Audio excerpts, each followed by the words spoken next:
Hello friends, आता आपण जो मित्रांनो व्हिडिओ मिक्सिंग बघता बघा, एका बाजूला आपला पुण्यातील अत्यंत अद्यावत असा बिबेवाडी, आपण त्याला घोरपडी साईड म्हणतो मित्रांनो, तेथील बघा काल मी एक 20 मजली एक अपार्टमेंट फ्लॅट सिस्टम होती आपली.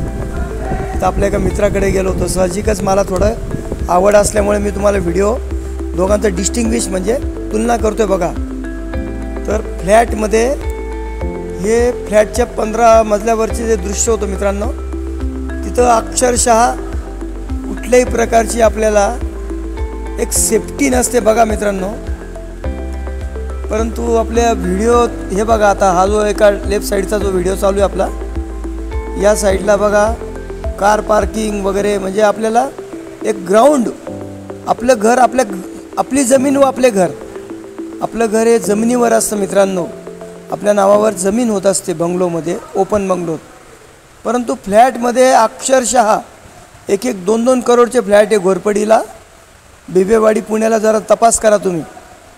हे 4 BHK बंगलोमध्ये फ्लॅटमध्ये मी आपल्या मित्राकडे गेलो असताना अक्षरशः तुमच्या नावावर फक्त फ्लॅटचे कन्स्ट्रक्शन्स असतात.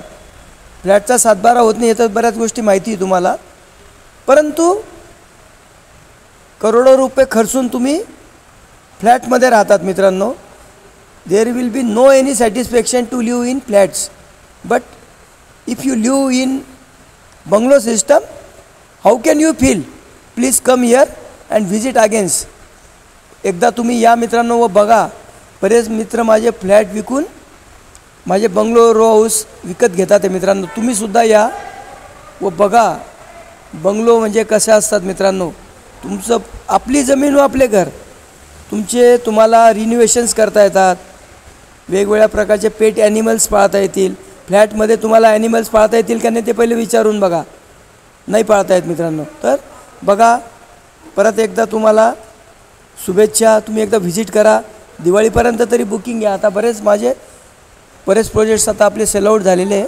तुम्हीसुद्धा या व आपल्या बंगलोचे धनी किंवा मालक व्हा मित्रांनो. माझा नंबर तुम्हाला माहीत असेलच, 9359225607, 935922 5607, 9359225607. थँक्यू.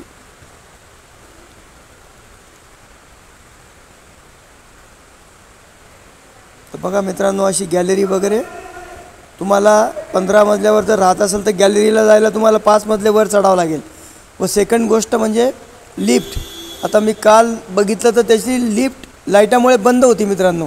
आपल्याला 10 मजले पायी चालत यावं लागलं. एखादा वृद्ध व्यक्ती जर कधी लाईट गेल्या असताना पायी येऊ शकतो का, पहिले हे विचार करा.